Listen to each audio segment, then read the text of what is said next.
Hello friends, welcome back to my channel. तो जैसा कि लास्ट एपिसोड में हमने देखा था कि ये चान होंगयुन से गोयुन के बारे में सारी बातें क्लियर कर रहा होता है, लेकिन तभी गोयुन बीच में आ जाती है और होंगयुन गुस्से में ये चान से ब्रेकअप कर लेती है। बाद में होंगयुन स्कूल में यूजिन से मिलती है और वो ये चान की वजह से बहुत सैड होती है, तो वो जोर जोर से रोने लगती है। उसे रोता देखकर यूजिन उसे चुप कराता है। तभी ये चान उन दोनों को एक दूसरे के इतना क्लोज देख लेता है, तो वो यूजिन को होंगयुन से दूर होने के लिए कहता है। कहानी में आगे हम देखते हैं कि ये चान यूजिन से कहता है, तुम होंगयुन का हाथ पकड़ने वाले होते कौन हो। होंगयुन ये चान से अपना हाथ छुड़ाते हुए कहती है, फिर से मेरा हाथ मत पकड़ना और मेरे सामने भी मत आना। ऐसा कहकर वो वहाँ से चली जाती है। नेक्स्ट डे होंगयुन देखती है कि क्लास में उसकी सीट ये चान के पास होती है, जो टीचर ने अरेंज की होती है। ये देखकर वो कहती है, ये सब कैसे हो गया? क्या अब मुझे अपने एक्स के साथ बैठना पड़ेगा? मैं तो पागल हो जाऊंगी। फिर वो ये चान की तरफ देखती है। ये चान ऐसे दिखाता है जैसे कि उसे इस बारे में कुछ नहीं पता है। होंगयुन सोचती है, ये सब तो किसी टीवी सीरियल की तरह लग रहा है। फिर वो दोनों एक साथ बैठे होते हैं। तभी होंगयुन को यूजिन के मैसेज आते हैं। यूजिन का नाम पढ़कर ये चान सोचता है कि ये लड़का कौन है। तभी वो सोचता है कि कहीं ये कल वाला लड़का तो नहीं है। होंगयुन मैसेज का रिप्लाई कर रही होती है, तो ये चान उसके फोन में झांकने लगता है। ये देखकर होंगयुन सोचती है, क्या ये मैसेज पढ़ने की कोशिश कर रहा है। वो अपनी डेस्क उससे थोड़ा अलग कर लेती है। ये देखकर ये चान सोचता है, अच्छा तो ये मुझसे कुछ छुपाने की कोशिश कर रही है। वो भी गुस्से में अपनी डेस्क साइड में कर लेता है। दोनों अपनी कॉपी खोलकर देखते हैं तो उन दोनों ने ब्रेकअप से पहले एक दूसरे के लिए प्यार भरी बातें कॉपी में लिखी होती है। तो दोनों एक दूसरे को दिखाते हुए अपनी कॉपी के पन्ने फाड़कर पीछे फेंकने लगते हैं और वो सारा कूड़ा पीछे बैठे बेचारे लीडोंग पर गिरता है। पहले तो उसे समझ नहीं आता कि ये क्या हो रहा है, लेकिन जब वो दोनों उस पर हद से ज्यादा कूड़ा फेंकने लगते हैं तो वो क्लास के बीच में उन पर चिल्लाता है। ये देखकर टीचर उसे डांटते हुए चुप रहने के लिए कहती है और बेचारे लीडोंग को उनकी वजह से बेवजह डांट पड़ जाती है।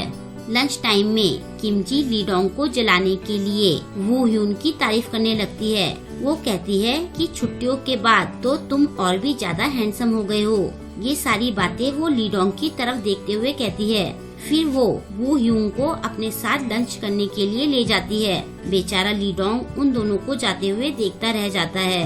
तभी होंगयुन और ये चान एक साथ लीडोंग को अपने साथ लंच पर चलने के लिए कहते हैं। वो दोनों इशारे में उसे अपने साथ चलने के लिए कह रहे होते हैं। ये सब देखकर लीडोंग बहुत कंफ्यूज हो जाता है। लीडोंग ये चान के साथ लंच के लिए जाता है। वो ये चान से कहता है कि अब जब तुम दोनों का ब्रेकअप हो गया है तो क्या तुम दोनों मेरी और किमजी की तरह नॉर्मल फ्रेंड्स बनकर नहीं रह सकते।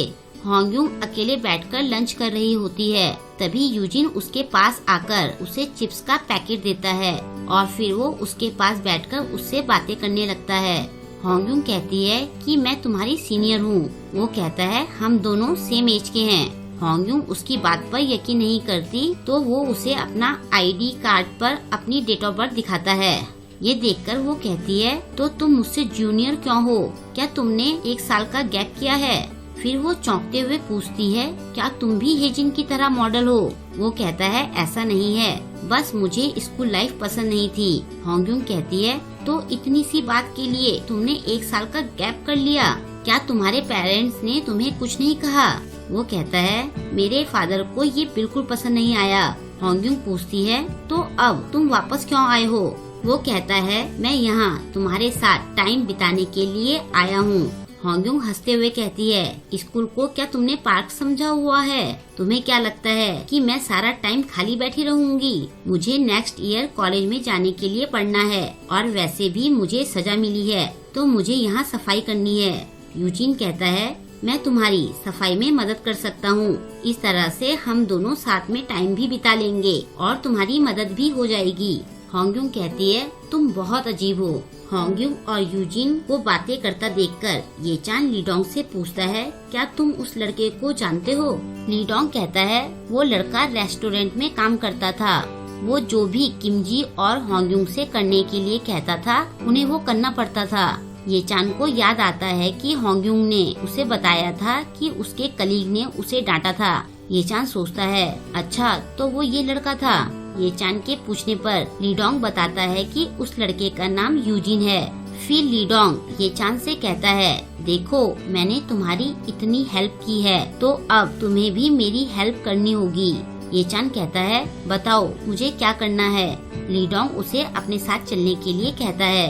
लीडोंग स्कूल में होने वाले प्रोग्राम में लीड सिंगर का ऑडिशन देने की सोच रहा होता है। दरवाजे के बाहर खड़ा होकर वो बहुत नर्वस हो रहा होता है। ये चान कहता है, यहाँ मेरा कोई काम नहीं है। लीडोंग उसे रोकते हुए कहता है, तुम्हें मुझे सपोर्ट करने के लिए यहाँ रुकना होगा। लोगों के सामने गाने में मुझे बहुत डर लगता है। ये चान उसे कहता है, मुझे नहीं पता था कि तुम्हें लोगों के सामने गाने से डर लगता है। पिछली बार तो तुमने सबके सामने स्टेज पर जाकर काफी कुछ कहा था। तभी कुछ अजीब सी आवाज सुनकर लीडोंग कहता है, क्या तुम्हें भी बिजली कड़कने की आवाज सुनाई दी? ये चान कहता है, ये तुम्हारे पेट से आ रही है, तुम्हें वॉशरूम जाना चाहिए। लीडोंग परेशान होते हुए कहता है, ऑडिशन शुरू होने में सिर्फ 5 मिनट रह गए हैं। फिर वो ये चान से रिक्वेस्ट करते हुए कहता है, तुम्हें कैसे भी करके जजिस को मेरे लिए सिर्फ 5 मिनट तक रोक कर रखना होगा। ये चान कहता है, मैं ये कैसे करूँगा? लेकिन तभी लीडोंग के पेट की हालत और खराब होने लगती है तो वो वॉशरूम के लिए भाग जाता है। दूसरी तरफ होंग्यूंग और यूजिन सफाई कर रहे होते हैं। होंग्यूंग को ध्यान आता है कि यूजिन ने उससे काफी सारी बातें छुपाई थी जो कि उसे बाद में पता चली। वो यूजिन से कहती है कि अगर अभी भी तुम्हें मुझे कोई बात बतानी है तो बता दो, मैं अब और सरप्राइज नहीं होना चाहती हूँ। यूजिन कहता है, अब मेरे पास बताने के लिए और कुछ नहीं है। वो कहती है, ऐसा भी तो हो सकता है कि तुम्हारी कोई ब्यूटीफुल गर्लफ्रेंड हो। यूजिन कहता है कि मेरी कोई गर्लफ्रेंड नहीं है। होंग्यूंग कहती है, तुमने किसी के बारे में तो सोचा होगा। उसके एक्सप्रेशन देखकर वो कहती है, देखा, मुझे पता था कि तुम्हारे दिल में कोई तो है, बताओ वो कौन है? वो उसकी तरफ इशारा करता है, लेकिन तभी होंग्यूंग खिड़की की तरफ देखते हुए कुछ बड़बड़ाने लगती है। बेचारे यूजिन का फेस देखने लायक होता है। उसने बड़ी मुश्किल से होंग्यूंग को बताया था कि वो उसे पसंद करता है, लेकिन होंग्यूंग ने ये देखा ही नहीं। फिर होंग्यूंग दीवार के पास बैठ जाती है और वो यूजिन को भी अपने पास बुलाती है। वो दोनों बैठकर अंदर की बातें सुनने की कोशिश करते हैं। अंदर हम देखते हैं कि लीडोंग के जाने के बाद गोयुन वहाँ आती है। वो ये चान से कहती है कि क्या तुम यहाँ ऑडिशन देने के लिए आए हो? ये चान पूछता है, तुम यहाँ क्या कर रही हो? गोयुन उसे बताती है कि मैं इस ऑडिशन की जज हूँ। ये चान को याद आता है कि लीडोंग ने उसे जज को 5 मिनट रोकने के लिए कहा था। गोयुन आगे कहती है कि सिलेक्ट होने वाले सिंगर के साथ मुझे गाना है, तो इसलिए मैं इस ऑडिशन की जज हूँ। वो ये चान से पूछती है कि तुम यहाँ क्यों आए हो? क्या तुम यहाँ मुझसे मिलने आए हो? ये चान लीडोंग के आने का वेट कर रहा होता है। गोयुन को रोकने के लिए वो उससे इधर उधर की बातें कर रहा होता है। बाहर से होंग्यूंग दीवार पर कान लगाकर उनकी बातें सुनने की कोशिश कर रही होती है, लेकिन उसे ढंग से कुछ सुनाई नहीं दे रहा होता है। यूजिन उसे कहता है कि तुम क्या कर रही हो? वो उसका मुंह बंद करते हुए उसे चुप रहने के लिए कहती है। यूजिन पूछता है, क्या तुम सच में उनकी बातें सुनना चाहती हो? होंग्यूंग के हाँ कहने पर वो अचानक से खड़े होकर खिड़की खोल देता है। उसे देखकर ये चान कहता है, आजकल तुम मुझे हर जगह दिखने लगे हो। यूजिन कहता है, मैं हूँ ही इतना स्मार्ट कि सबका ध्यान मुझ पर चला ही जाता है। तुम अपनी बातें चालू रखो। तभी लीडोंग नाचता हुआ वापस आ रहा होता है। वो बड़ा ही फनी डांस कर रहा होता है। जब वो देखता है कि गोयुन ने उसे ऐसे डांस करते हुए देख लिया है तो उसे लगता है कि मेरी इज्जत का तो फालूदा हो गया है। उसकी ऐसी हरकतों से ये चान भी एम्बेरस हो रहा होता है। लीडोंग गोयुन के पास आकर माफी मांगते हुए कहता है कि कुछ अर्जेंट काम आने की वजह से मैं लेट हो गया। गोयुन उसे ऑडिशन के लिए अंदर चलने के लिए कहती है। इसी बीच होंग्यूंग यूजिन को पकड़कर नीचे बैठा के छुपा देती है। जब ये चान देखता है कि वहाँ कोई नहीं है तो वो भी वहाँ से चला जाता है।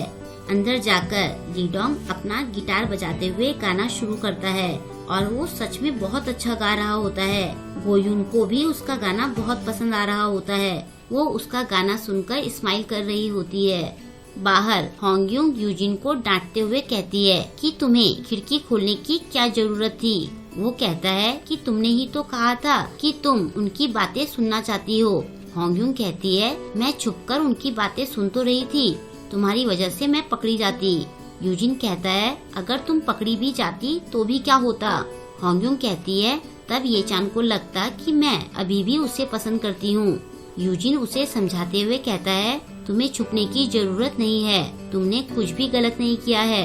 अगर तुम ऐसे ही छुपती रही तो ये तुम्हारी आदत बन जाएगी। होंगयुंग को भी उसकी बातें समझ में आ जाती है। बाद में ये चान अपने घर में एक क्यूट से सॉफ्ट टॉय को पकड़कर होंगयुंग को कन्फेस करने की प्रैक्टिस कर रहा होता है। वो फिर से होंगयुंग के साथ रिलेशनशिप में आना चाह रहा होता है। वो अपनी और होंगयुंग की फोटो देखकर उसे मिस कर रहा होता है। उधर होंगयुंग उसके दरवाजे के बाहर घूमते हुए ये सोच रही होती है कि मैं अंदर जाऊं या नहीं। फिर वो खुद से कहती है अब मुझे छुपने की जरूरत नहीं है। उसके बाद वो बेल बजाती है। ये चान इंटरकॉम पर देखता है कि होंगयुंग आई हुई है।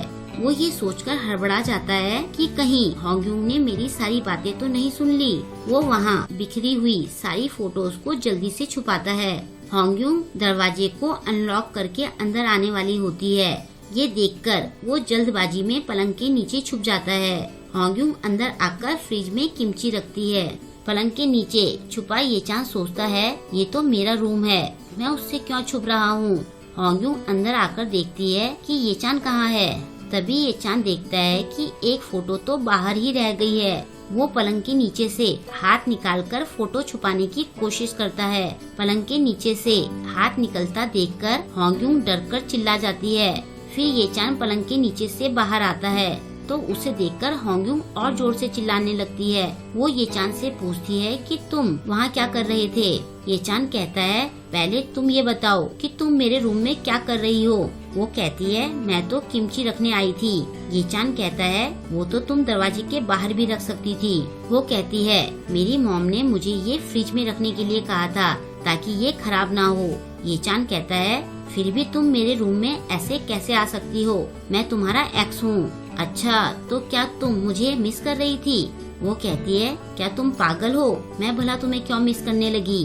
फिर अपनी और ये चान की फोटो देखकर वो कहती है तुम अपना बताओ, तुम इन फोटोज को क्यों देख रहे थे, क्या तुम्हारे दिल में अभी भी मेरे लिए फीलिंग्स है। ये चान उसे हड़बड़ी में फोटो दिखाते हुए कहता है देखो ये फोटो तब की है जब हम फ्रेंड्स थे, मैं तो वो टाइम मिस कर रहा था जब हम फ्रेंड्स थे। तो होंगयुंग भी हड़बड़ी में बिना सोचे समझे कहती है तो हम अब भी फ्रेंड्स बन सकते हैं, वैसे भी हम 10 सालों से फ्रेंड्स तो थे ही, तो अब भी हम फ्रेंड्स बन के रह सकते हैं। ये चान तुरंत मान जाता है। होंगयुंग जल्दबाजी में कहती है तो फिर ठीक है, अब से हम फिर से फ्रेंड्स हैं, मैं जा रही हूँ, बाय।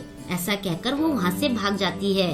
जो कुछ भी अभी अभी हुआ उस पर उन दोनों को यकीन ही नहीं हो रहा होता है। तभी दोनों चौंकते हुए सोचते हैं क्या हम फिर से फ्रेंड्स बन गए हैं। और यहीं पर ये एपिसोड एंड हो जाता है। आई होप कि आपको आज का ये एपिसोड पसंद आया होगा। आपको आज का ये एपिसोड कैसा लगा मुझे कमेंट करके जरूर बताएं और वीडियो को लाइक और शेयर करना ना भूलें। अगर अभी तक आपने मेरे चैनल को सब्सक्राइब नहीं किया है तो मेरे चैनल को सब्सक्राइब कर लें और लेटेस्ट वीडियोस की नोटिफिकेशन पाने के लिए बेल आइकन को प्रेस करना ना भूलें। मिलते हैं जल्द ही नेक्स्ट वीडियो के साथ। Thank you.